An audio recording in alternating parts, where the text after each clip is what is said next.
Movie की शुरुआत में हम रॉजर नाम के एक लड़के को देखते हैं जो कि वह अपने स्कूल की छुट्टियां होने के बाद अपने घर की ओर जा रहा था और उसको घर ले जाने के लिए उसकी नौकरानी वहां पे आई होती है। और हम यहाँ पर देखते हैं कि रॉजर अपनी नौकरानी को देखकर मन ही मन काफी ज्यादा खुश हो रहा था। अब रॉजर अपने घर पहुँचता है और घर पहुँचते ही उसकी मुलाकात उसकी मॉम से होती है, लेकिन वहाँ पर उसकी मॉम की नजर उसके बेटे के गीले पैंट पर पड़ती है। यहाँ पर हमें पता चलता है कि रॉजर ने अपनी ही नौकरानी को देखते हुए अपनी पैंट गीली कर ली थी, जो कि उसकी मॉम ने देख ली। अब रॉजर जब घर के अंदर जाता है तब वहाँ पे उसे उसकी सिस्टर मिलती है और उसकी सिस्टर रॉजर को घर और जंगल घुमाने लगती है। अब यहाँ पर जब वो जंगल जाता है तो दोबारा उसकी वही नौकरानी उसे जंगल में मिल जाती है, लेकिन उसकी नौकरानी को इमरजेंसी लग जाती है और वो रॉजर के सामने ही खड़े खड़े जंगल में पेड़ों को पानी देने लगती है। और यह सब देखकर रॉजर वहाँ से भागने लगता है, लेकिन भागते भागते वह अचानक से नीचे गिर जाता है। लेकिन गिरने के बाद भी उसे एक लड़की की आवाज आती है और जब वो नीचे देखता है तब वहाँ पर उसी के घर की एक मेड किसी के साथ इंटीमेट हो रही होती है। और रॉजर को वह देखते हुए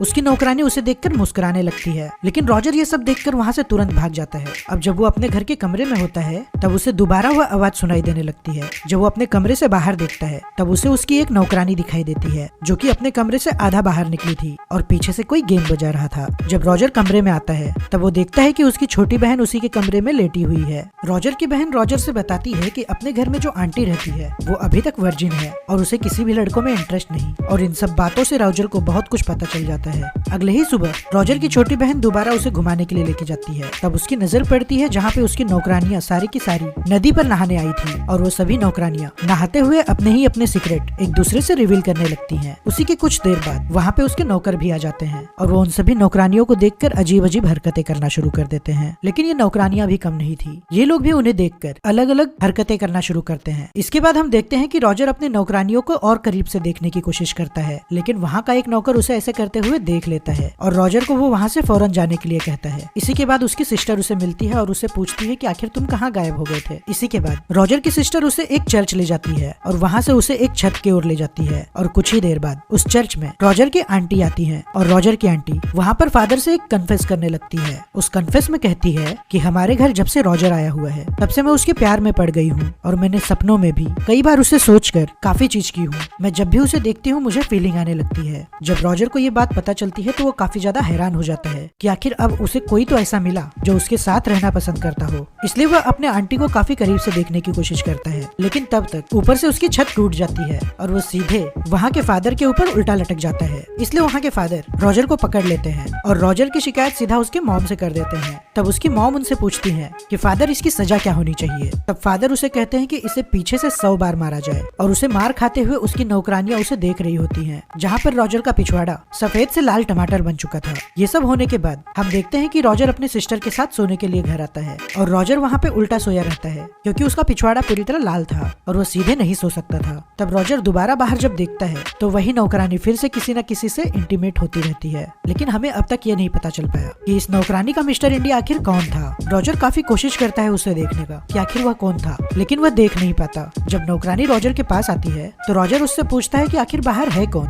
तब नौकरानी बताती है कि ये टॉप सीक्रेट है, हम किसी को नहीं बता सकते। कुछ समय बाद रॉजर को वहाँ पे एक बुक मिलती है जिसमें काफी दिल को खुश करने वाली कहानियां थी। तब रॉजर वहाँ पे उस कहानी को पढ़कर माचिस की तीली को खंबा बना रहा था, लेकिन तब तक वहाँ पे एक नौकरानी आ जाती है जो कि चिड़िया को दाना देने के लिए आई थी। तभी उसी समय वहाँ पर एक नौकर भी आ जाता है और वो उस नौकरानी को वहाँ पर बंद कर देता है और वो नौकरानी के पीछे से जाकर उसके साथ इंटीमेट होने लगता है। अब यहाँ पर रॉजर उसकी हेल्प करने के लिए जाता है, लेकिन नौकरानी कहती है कि कुछ देर बाद खोलना, उसे अभी उसकी जरूरत नहीं है। जब रॉजर पीछे जाकर देखता है तब तक उस नौकर ने अपना काम कर चुका था। अब रॉजर भी ये सब करने का ठान चुका था। अब अगले ही दिन रॉजर एक नौकरानी को अपने कमरे में बुलवाता है और उस नौकरानी को वहाँ पर टच करने की कोशिश करता है, जिसमें नौकरानी को भी मजा आने लगा था। लेकिन कुछ ही देर बाद वहाँ पर एक और नौकरानी आ जाती है, जिस वजह से रॉजर डरकर वहाँ से भाग जाता है। लेकिन वहाँ पर भी रॉजर को कुछ नहीं मिलता, इसलिए वो अपने घर की ओर चला जाता है। अब रास्ते में रॉजर को दूसरी नौकरानी मिलती है और रॉजर उसके ऊपर भी ट्राई करना शुरू कर देता है।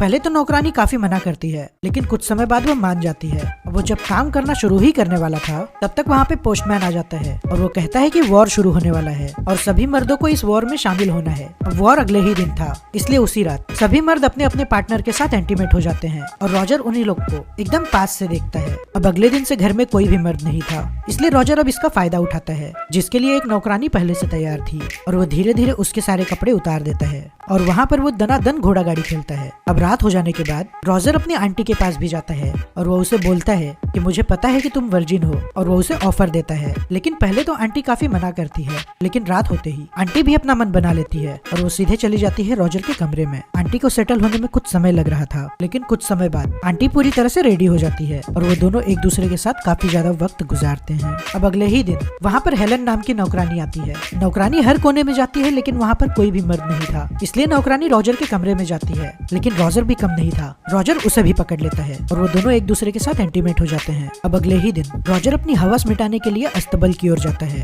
जहाँ पर एलिसा थी, और रॉजर एलिसा को भी सेड्यूस करना शुरू कर देता है और काफी जोर जबरदस्ती के बाद वह एलिसा को भी अपना बना लेता है। अब धीरे धीरे रॉजर अपने घर की किसी भी लेडीज को नहीं छोड़ा। धीरे धीरे समय बीतता है और रॉजर अब इस हद तक गुजर चुका था कि वो कमरे में एक साथ काफी लड़कियों के साथ इंटीमेट होता था। कुछ महीनों बाद हमें पता चलता है और एलिसा रॉजर से कहती है कि वो प्रेग्नेंट है, और यह सब सुनकर रॉजर की पूरी तरह फट जाती है। इसके बाद रॉजर के कमरे में एक नौकरानी दोबारा आती है। वहाँ पर वो भी उसे बताती है कि वो उसके बच्चे की माँ बनने वाली है। इसी के बाद उसकी आंटी भी आती है और वो उसे कहती है कि रॉजर, मैं तुम्हारे बच्चे की माँ बनने वाली हूँ। अब यहाँ हमें पता चलता है कि रॉजर ने अब तक जितने लोगों के साथ भी इंटीमेट हुआ, वो किसी एक को भी नहीं छोड़ा प्रेग्नेंट करने से, क्योंकि उसकी सारी लड़कियां प्रेग्नेंट हो चुकी थी और रॉजर काफी ज्यादा परेशान हो गया था। साथ ही रॉजर की स्कूल की छुट्टियां भी खत्म हो चुकी थी, इसलिए वह अपने स्कूल जाने के लिए रेडी हो रहा था। लेकिन तभी वहाँ पर एक और लड़की आती है और वो उसे कहती है कि मेरे पेट में भी तुम्हारा बच्चा है। और ये सब सुनने के बाद रॉजर और ज्यादा शॉक हो जाता है और आखिरकार रॉजर सभी लड़कियों को ऐसे प्रेग्नेंट करके अपने स्कूल चला जाता है। और इसी तरह इस मूवी का एंड हो जाता है।